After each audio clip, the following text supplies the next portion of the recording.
just to do a little bit of housekeeping before we get started. So you'll be able to see the chat function at the bottom of your page if you'd like to drop in your name and where you're joining us from and your organization.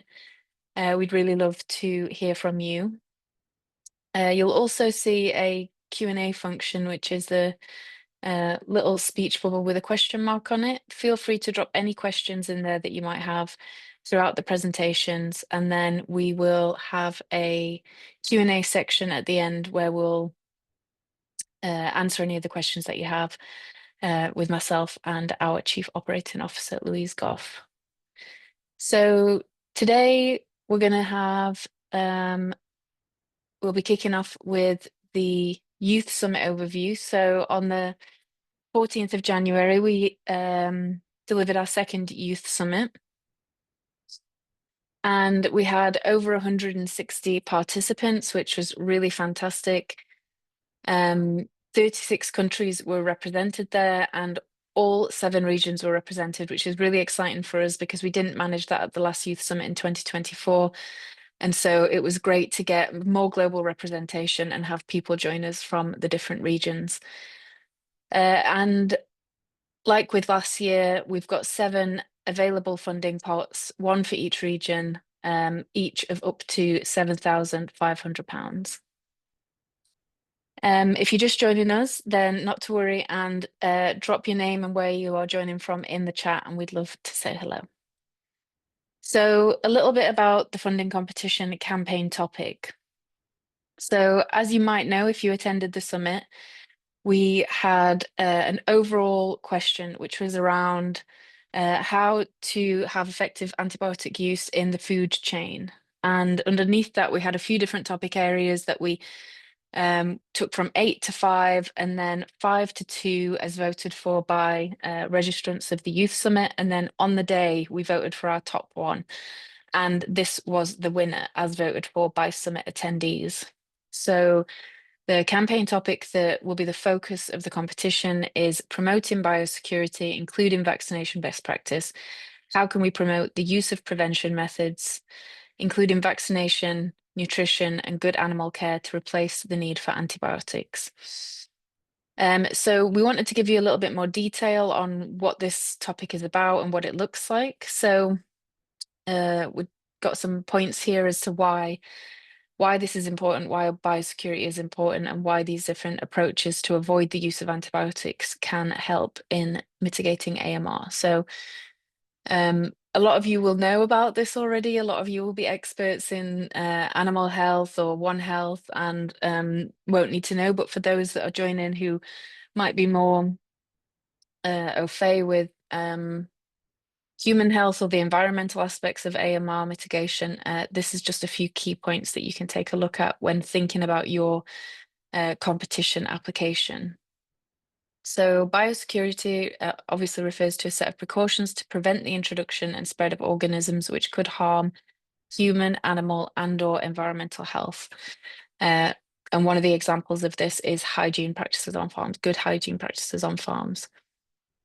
What are the economic benefits of biosecurity? It avoids costly losses. So when farmers have to cull animals, which obviously reduces their production, using biosecurity measures can avoid things like that, and obviously therefore have economic benefits.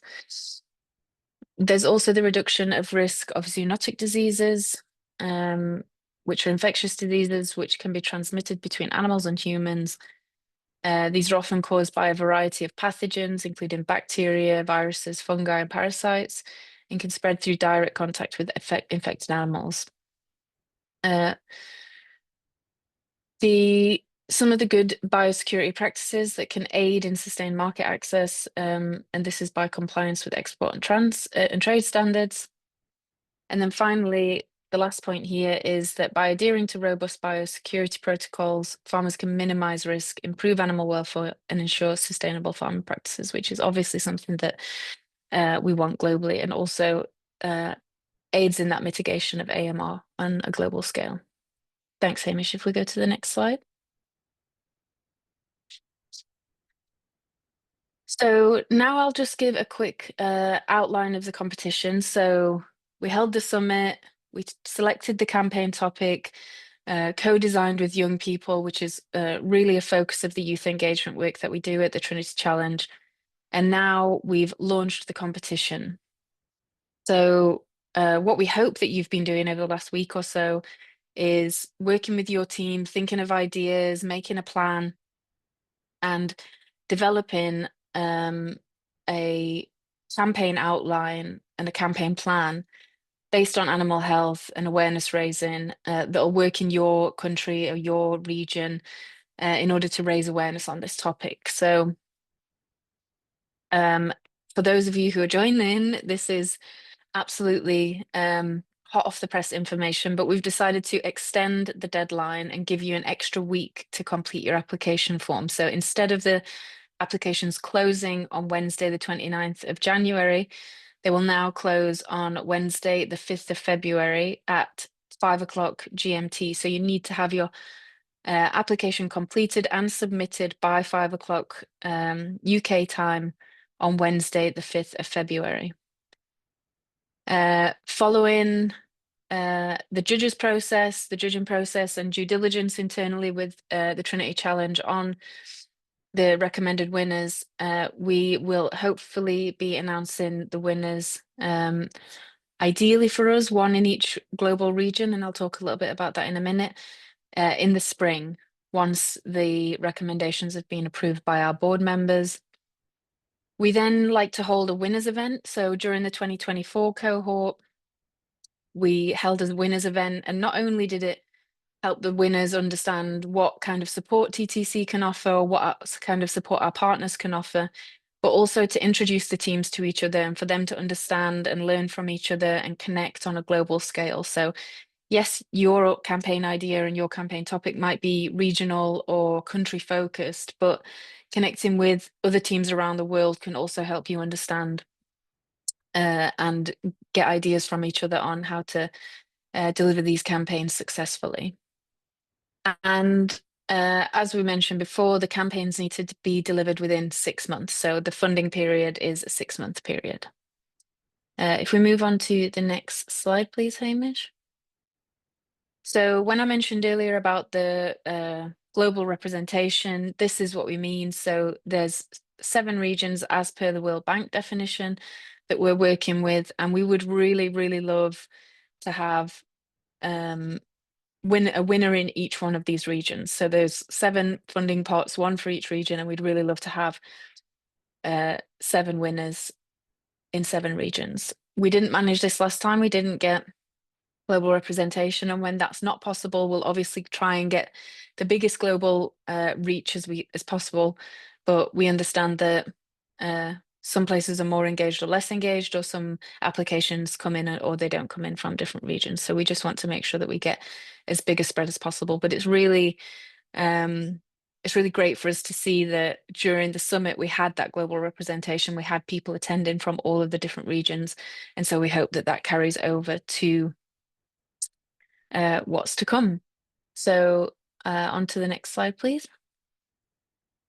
So a little bit about the eligibility criteria. So you need to have 3 or more people in your team, and the majority of those people need to be between 18 and 35 years old. We also would like the team lead to be aged 18 to 35. So whoever is going to be leading your campaign, whoever is going to be the person on the application form, make sure that they are within that age bracket as well. This is a youth competition, and we'd really love the leaders of these campaigns to be young people. As we've mentioned before, the teams have to be part of or associated with a legally registered organisation, and that organisation would be the one that is responsible for contracting and grant management. So, for example, some of the winners from last time, some of them had their university as a sponsor organisation, and the university were the people who accepted the grant and signed the contract with Trinity Challenge. Some people worked with local NGOs to have them as the organisation that was named on the contract. There's a lot of different options that you can go for in terms of organizational sponsorship, and when your application goes through, we'll obviously check with those organizations that everything's all right in terms of them being the contracting, like assigned contracting partner, and that they're fine to accept the budget and manage the grant over the 6-month period. One question that we've been asked a few times now is whether previous winning teams can apply. So previous winners cannot apply with the same team. So we will not be granting the same teams as last time winning grants. However, individuals from winning teams can form new teams and apply with that team and have a different team lead and a different team name. What we really want, as I've said in previous slides, is to have as good a geographical spread as possible. We really want these grants to have a global impact. And so trying to find new partners, new connections in new countries is a real focus for us. But if an application comes where an individual from a winning team that's really, really good, then obviously we won't be ignoring that. So yes, individuals from previous winning teams can apply, but the same team as last time cannot apply and win.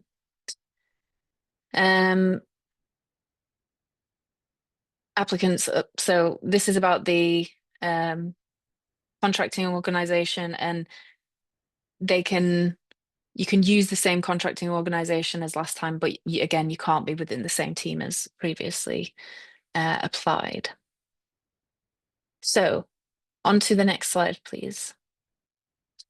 So looking at the evaluation criteria, so we've got a team of judges who'll be working on this. What is it that they're going to be looking for within the applications, and what do you need to think about when planning and organizing your campaign and submitting your application? So we really want creativity and originality to be at the heart of the campaigns. What is it that makes your campaign stand out from the rest? Thinking about these, the problem that we're posing, the big question, and the campaign topic underneath that, and thinking about it in a different way, will really make your application stand out against the rest. We also want you to have really thought out the impact that you want to have, the potential reach, how you're going to be raising awareness, and how effectively your campaign delivery will then mitigate AMR, because obviously that is the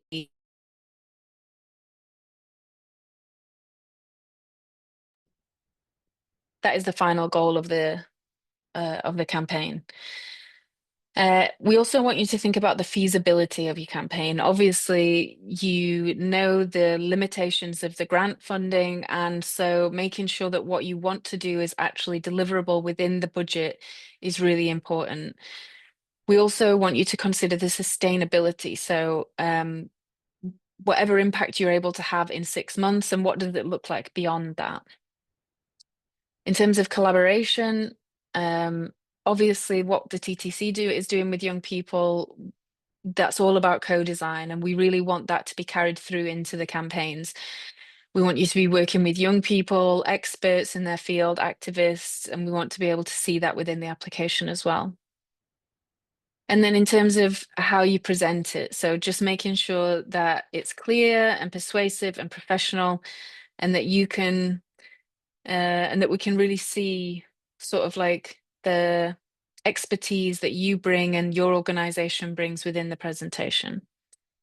And then obviously, like I've mentioned previously, the global representation and the spread of grant winners will be really important to us. So moving on to the next slide.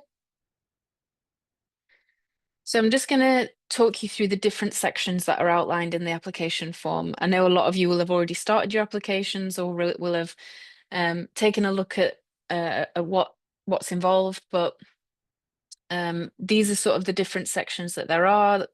The first one is about your campaign, making sure that you've got a like really eye-catching campaign name that draws people in and makes us want to learn more about what you're doing.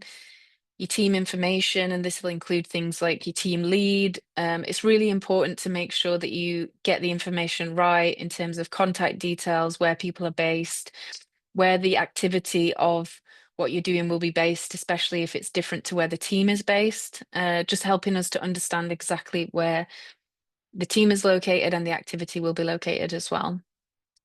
As I've mentioned, the importance of the contracting organization is really, really paramount.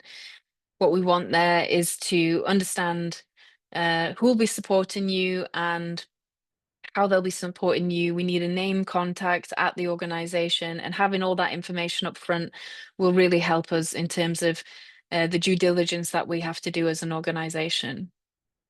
And then the main part, obviously, of the application is the campaign proposal. So in this moment, when you're thinking about this, we want you to look back to the summit. So we were working there with our colleagues from Black Sands Communications, who are campaigning experts. And the way that they set up those Miro boards and took you through that journey is really a great way to shape your campaign proposal. So thinking about your audience, thinking about your key messages, thinking about how you'll reach those different people, what mediums you'll use, who is going to have the most impact in supporting you, and those kinds of things. So there are the recordings of those sessions are on our YouTube channel, and I'm sure Charlie can put the link in the chat. So if you want to go back and have a think about that, then you can do as well. Like I mentioned on the eligibility, on the evaluation criteria, collaboration and co-design is really key. So how are you working with young people? How are young people and young experts influencing the campaign that you're putting out? And sort of also the people that will be impacted by your campaign. How is it that you're planning on reaching those and bringing those into the organization of this campaign proposal? Obviously, you need to think about budget. So there is up to 7,500. If your campaign doesn't need that much money, if you're not looking for that much funding, then you can put in a budget application for less. You don't have to use all the allocated budget. You can, if you just need £2,000 or if you just need £3,000, then that's absolutely fine as well. So just make sure that you're budgeting to meet the needs of what you can actually spend within 6 months. There's an option to give us any additional information. So anything that you feel has been left out from the previous sections. And then there's a final declaration just to make sure that you understand that everything that you're putting forward is true and that all of the information is correct. So that's the application form breakdown, and you can go into the application form. We've also created a Word document format of it. So if you want to just put everything in the Word document before you put it into the form, and then you can copy it over and submit, because for a lot of people, when you submit the application, you can't go back and edit it easily. So just think about that when you are doing your application form. If we move on to the next slide. It's also great that I can see some questions coming in, so keep them coming and we'll get to the questions at the end of this presentation. Thanks, everybody. Okay, so I just wanted to tell you a little bit about what happened last time. I've mentioned a couple of times that this is the second youth summit and competition that we've run. We did one in 2024 as well. The summit was delivered in the summer of 2024, and then we launched the competition, and we had 97 teams apply for the funding last time. We had a fantastic panel of judges who helped us take those 97 applications down with a final list of 7 winning teams. Like I said, we didn't manage to get the global representation that we wanted, but 5 different regions were represented within the winning teams. And we gave away just over £51,000 in grants. So that was really, it was really a successful summit. It was really a successful competition, and we just want to build on that this time and have more people know about the competition and more people engage with it. And so that's one of the reasons why we decided to extend the deadline and give you a bit more of an opportunity to get your application in and ready. If we move on to the next slide, please.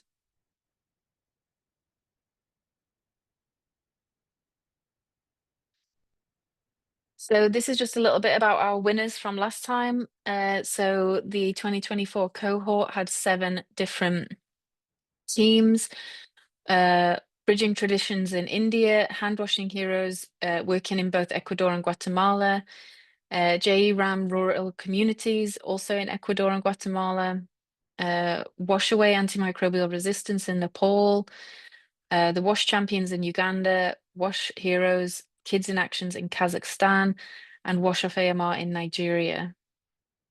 The campaign topic of the last summit was wash and schools, and so the focus was a lot more human health, which is one of the reasons why this time we decided to look at animal health and give a different group of experts the opportunity to bring their ideas and bring their campaigns. So the teams were working with and reaching young audiences around the world through different mediums, using different approaches. So some through storytelling, some through interactive games. Some were delivering social media campaigns, and then others were creating practical tools, practical toolkits that people could use, or delivering in-person workshops within schools or within community-based areas. And obviously, the projects were all focused on raising awareness and mitigating AMR. They were all looking at their local context and making sure that people felt comfortable in their areas learning about these different global health issues. So that's our winners from last time. If we go on to the next slide.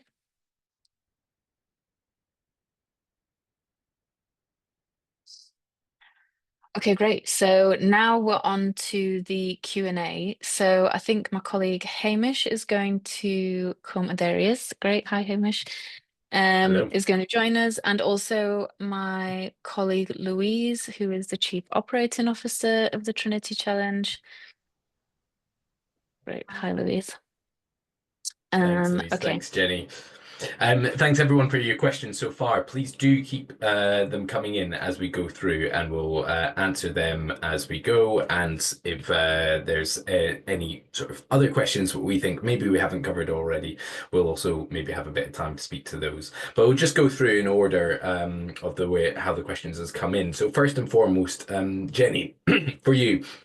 Is it mandatory that anyone applying or involved in a team for the competition came and participated in the summit on the 14th?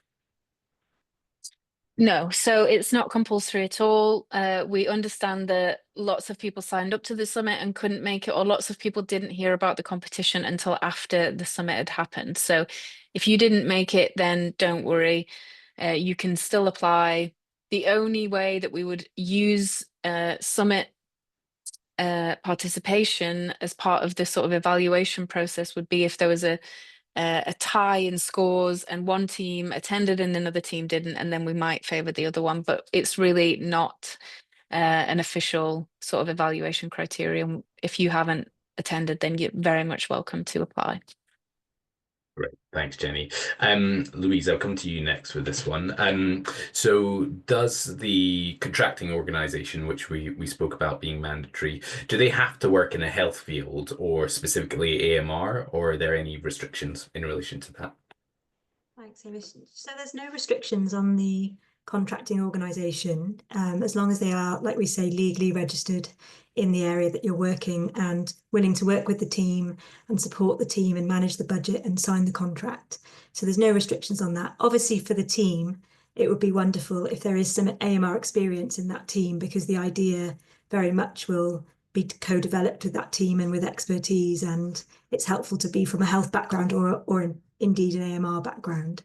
But the contracting organisation can be any legally registered organisation. Thanks. Do you think you could just expand on what we mean by legally registered? Yeah, sure. So we can give you some examples of the types of organisations that have been a contracting organisation for the last challenge. So it would be things like a registered social impact organisation, a registered NGO, or a registered charity, or a university, or an educational institution. Those kind of organisations that are set up legally in the area that you work, in the country that you work, and you have the documentation to show that that's the case, so they are able to accept the funds on your behalf. Great, thank you. And Jenny, just a sort of side question on that. I wonder if you can just expand on what the relationship needs to be between the team and the organization. So, for example, do they need to be employees of that organization? And if they do, they need to evidence there are an agreement, a fixed written agreement with the organization at the point of application? Thanks, Hamish. So no, you don't need to work there or be a volunteer there even. You can get the organization, the contracting organization, as sort of a sponsor that knows your youth group or activist group or whatever your team is.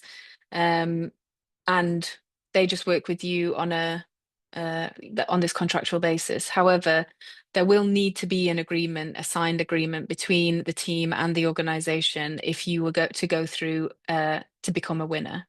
So you need that support from them in writing as part of the due diligence that we'll do if you were to become a winner. But at the point of application, you don't need that, but the agreement will need to be there eventually. Is that right? Yeah. Yeah. Thank you very much. And you spoke about due diligence there for a moment. So I'll just quickly answer a subsequent question, which is in our list here that relates to that. We've got someone asking if the organization needs to have a website. So the answer to that is that no, it doesn't have to have a website.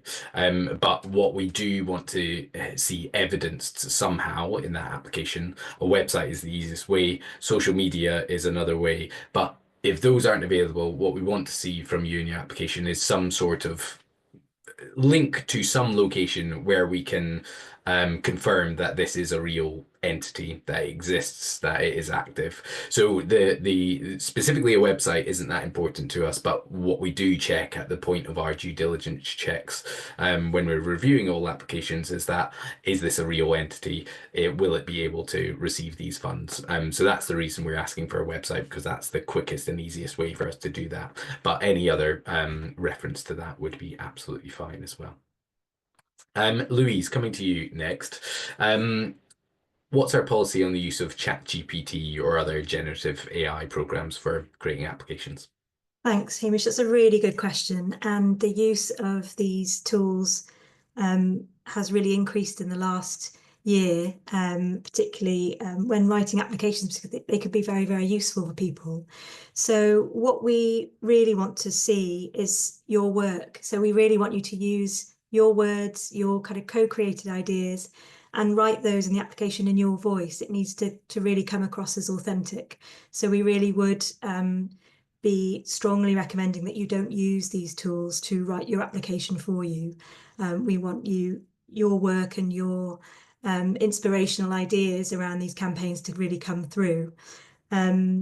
And also the other thing that I would say is when you write your milestones for the projects, it's really helpful that they are very realistic. So again, they're not generated using any of these tools. They're realistic and they represent the work that if you were to win, that you deliver over the 6-month period.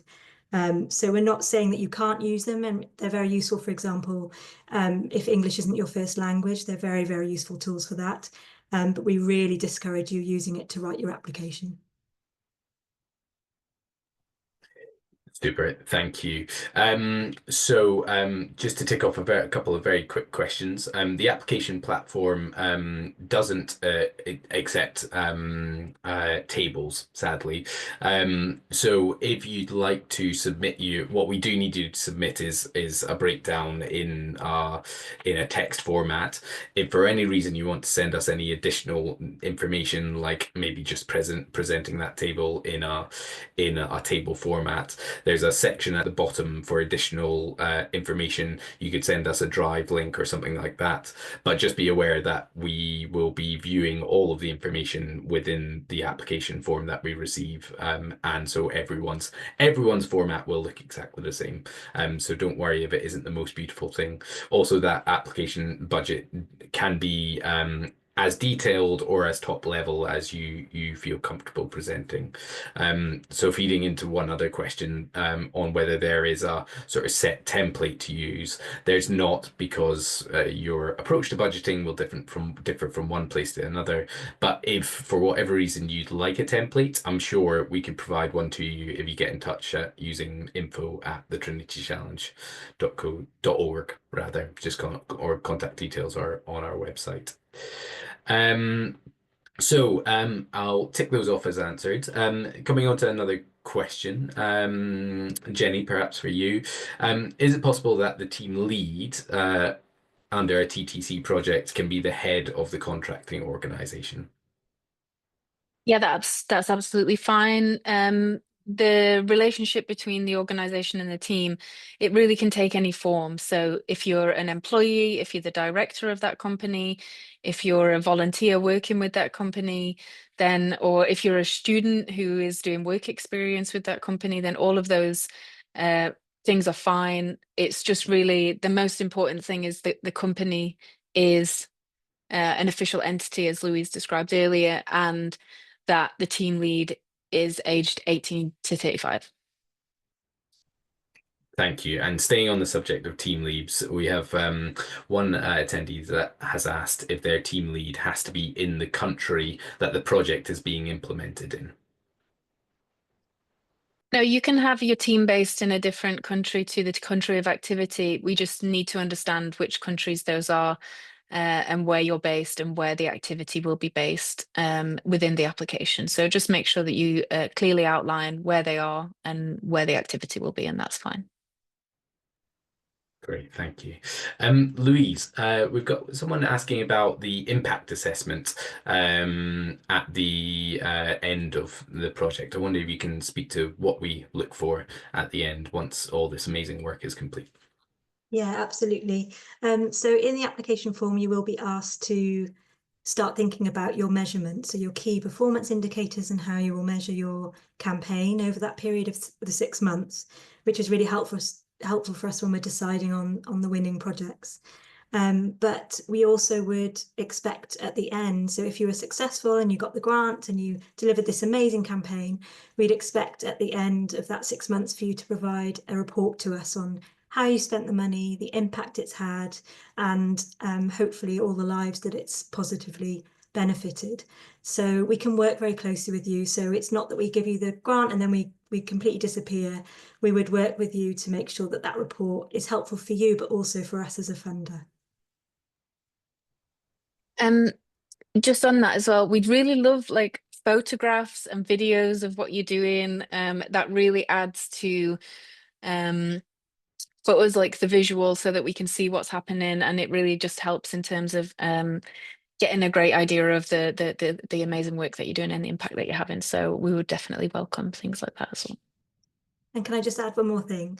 We're also really keen to share your stories. So we'll work really closely with the teams to celebrate the successes that they've had.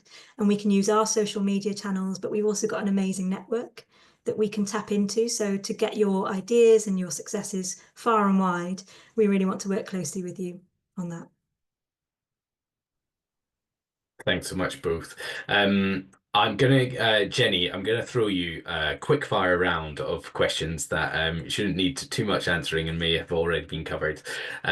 So if you're ready, I'm gonna go through them now. So first and foremost, can we share this recording after the event? Absolutely, please do. Please share it as far and wide as you can. We want as many people to apply as possible and a lot of people to understand the frequently asked questions that you guys are asking here. And we'll be sharing the recording in a follow-up email as well. In relation to teams, could two members of previous winning teams form a new team, a sort of Avengers type situation, so far as they're not part of the same team that won in the past? Yes, I think so. I think what we'd be looking for is sort of the majority of people to be from a new team. So if you had two from previous winning teams, we'd hope that you'd have at least three that are new, fresh faces, different perspectives that you can bring to this challenge. Thank you. Can a local university be a contracting organization? Absolutely. It's a really great kind of partner organization. And we highly recommend that if you're thinking of partnering with an organization like that, that you start to engage them as early as you can in the process. And make sure that you've got things like a named person that you can put onto the application and that you understand their sort of financial processes in terms of how the money would go from them to you and how quickly that can happen and things. So that when you're applying, you can make sure that those sort of timelines have been thought through as well. Great, thank you. And are just continuing on one step further down in that university hierarchy, can you be a club or an association within a university, and can that entity apply?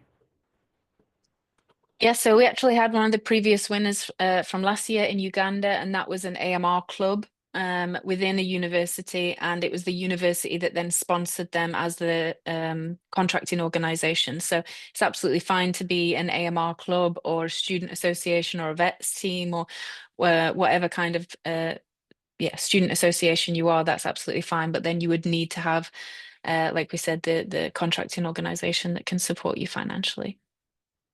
Yeah, that's great. Thank you. And just to add to that point, the what we still need to verify is that this is a sort of legal and official entity. So in some cases that your AMR club may have the example we had from the previous team was they had an official sort of incorporation as an entity, and they have a bank account and a financial process, and so we were able to consider them an entity. That may not be consistent with every single club in a university, and so in some cases you may need to get permission from the university itself to be the contracting organization, even if for administrative purposes it's the club that are managing those funds and managing the processes involved. Great. We've got a few other quick fire ones, but I'm going to come back to them in a second and pass something on to you instead, Louise. Just on Um, that last one, Hamish, before we yes. go, we can't put money into personal bank accounts. That's really what we have to think about here. So if you're a club president and you have a personal account that is where the money is managed for that club, we wouldn't be able to put money in there. That's why we would have to have it as an organizational account where the money goes. Thanks. Very good point. Thank you. Okay, Louise, we've got one question on collaboration. We're asking for people to evidence their collaboration, and that's a key criteria for us. Can you maybe just expand on what our expectations are for collaboration? Yeah, sure. So in the form, we're really interested to know what your collaborations are with experts and people that are familiar with the field. So in this case, it's obviously a focus on um, the reduction of the use of antibiotics in the food chain and biosecurity. And we're also interested in who you've worked with to collaborate on developing your campaign. So what young people have been involved in creating those ideas. So I'm giving you an example of a collaborator from one of the winners last time. So their focus was a different focus to this. So it was on water and sanitation and schools. So a collaborator in that instance would be a head teacher of a school or a group of schools that are in an academy, and that we really wanted to know how the team would work with those kind of experts to deliver their campaigns. For this campaign, you could start thinking about what farms are out there that you might want to work with, or farmer associations. So those kind of organisations is what we're looking for the collaborator section of the application. Great, thank you. Jenny, a couple of questions for you.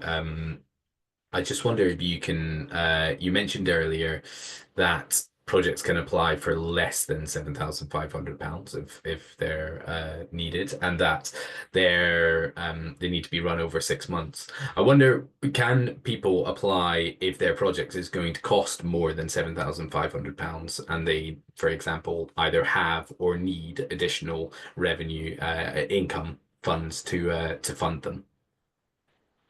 Yeah, definitely. I think, I mean, one of our winners from last year that is based in Nigeria has funding from a few different people that have all contributed to a pilot and now a campaign delivery. And so if you've already got other funding, I think if you need to secure other funding in order to be able to deliver it, then just consider that if you'll be able to do that in the amount of time that you've got. It won't be possible for us to give any extensions on the time period for this grant funding, unfortunately.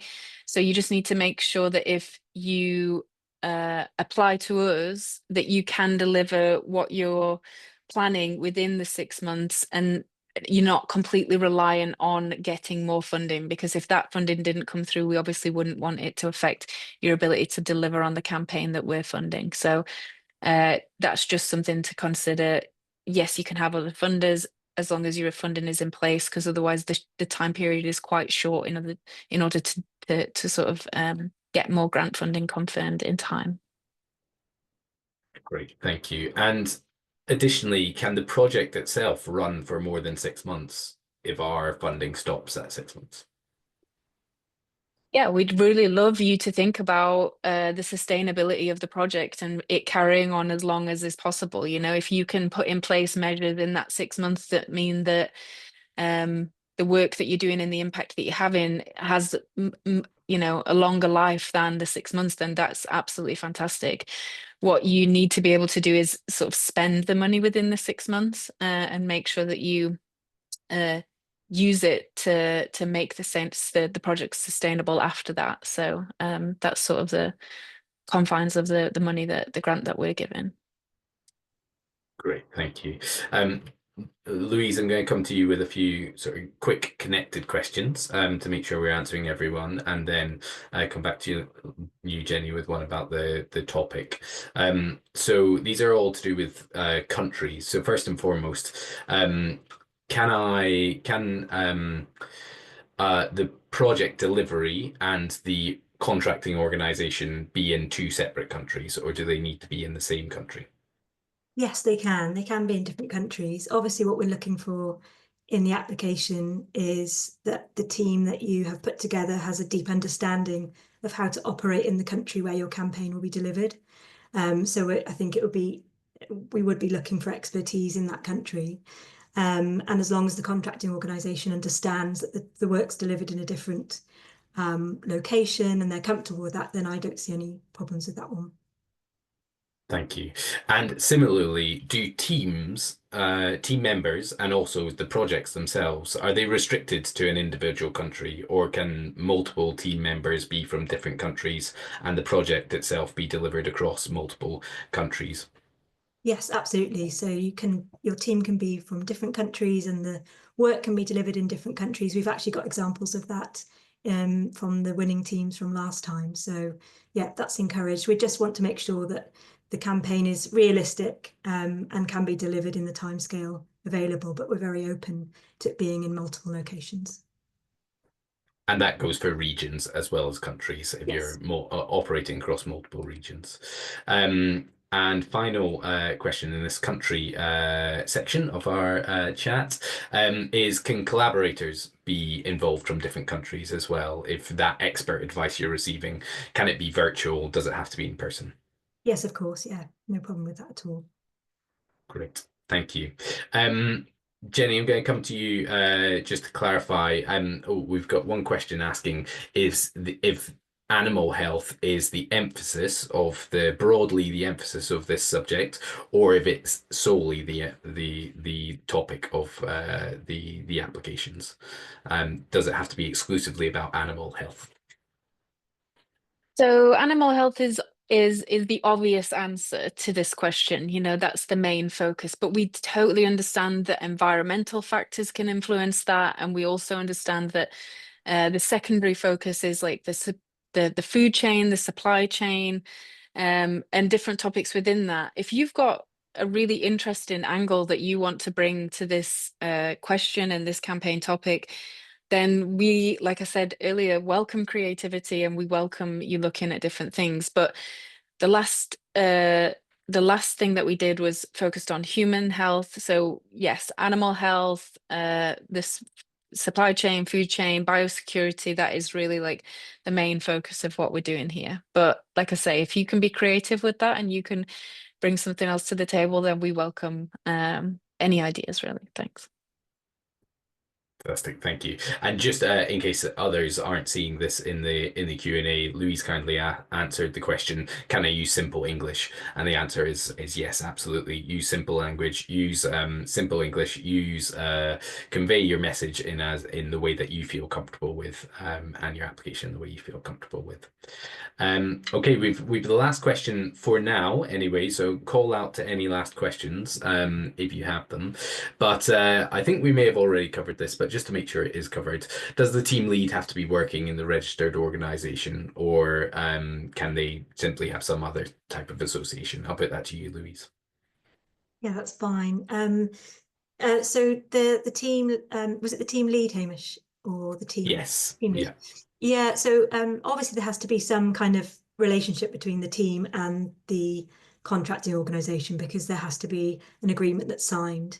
But the team lead doesn't have to be an employee of that organisation or a volunteer, or any sort of have a role in that organisation, as long as there is a agreed relationship between those two parties. So the contracting organisation and the team lead are comfortable working together, and they can come to that agreement together.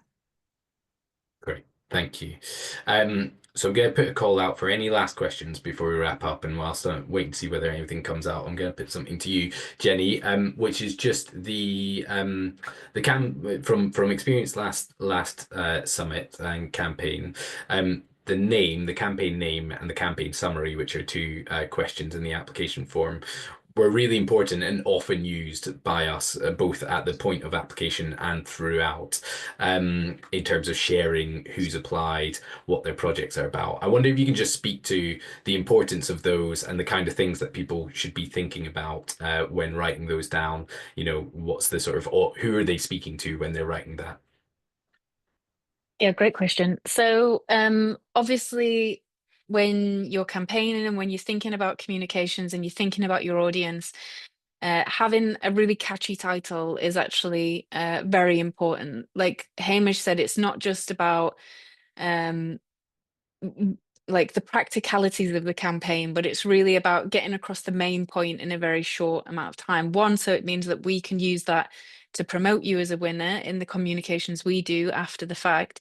But also it's going to be how your audience see you as a campaign group, as a campaign team. So just make sure you're thinking it's something that's easy to understand, easy to read, reasonably short, and really gets the key message of your campaign. What is it that you want people to take away when they think of this? Like, you know, some of our campaign teams last time did play on words, like with wash. It's quite a nice sort of easy thing to make a slogan out of, and so that's something that you can think about. Or if it's just like a very short description of what it is that you're trying to achieve, then you can also do something like that. But having something that's easy to remember and, like I say, quite short is, it's not a PhD sort of thesis title, which I know can be like lines and lines and lines, but it's just something that's like easy to remember, easy to read, and gets your point across. So great question. Super, thanks, Jenny. Just two final questions which come through, which I'll be able to answer quite quickly. Which is the project can be in multiple regions or multiple countries. It doesn't have to be restricted to any one region or any one country. What it has to be is realistic, that you can deliver off the across those different locations. So that's where that feasibility question of the review process for our judges will come in. And as far as the not-for-profit is concerned, it's not necessary that the organization is not-profit. The full eligibility criteria does have some restrictions on for-profit companies, so make sure you take a look at those. But it's neither necessary nor specifically recommended that it's a not-for-profit organization. That is the contracting party. You can have association with any number of organizations. Just in our experience, non-profits are most typically the type of organizations who will support this type of work and have expertise in these fields. I hope that answers your 2 questions there. Okay, I think that's all of our questions. Go ahead, Jenny. I had one question for you, Hamish, and I can't remember what the correct wording is, but can teams use overheads of the organizations in the budget? Is that how? So does that make Yeah, sense? absolutely. It is. It's a very good question. Thanks for putting it. So no is the answer. Organizational or overheads, which are within your contracting organization, are usually a percentage of the overall budget that covers general administration costs, usually which don't directly apply to the project, but may be impacted by the project. For example, facilities, the offices, the HR team, the finance team, a general contribution to those.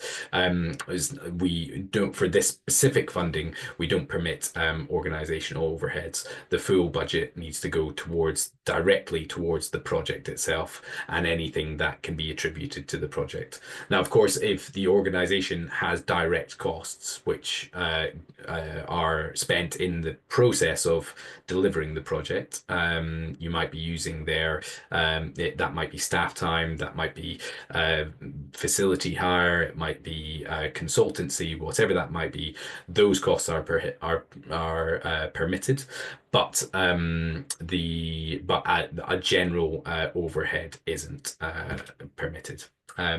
You are also allowed to use add some level of contingency to your budget. So and the guidelines around that are in the application form itself. But great question.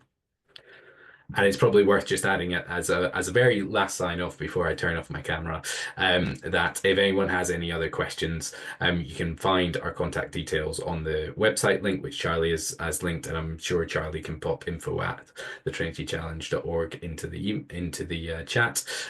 Do at any point just get in touch, and we're really happy to answer any questions.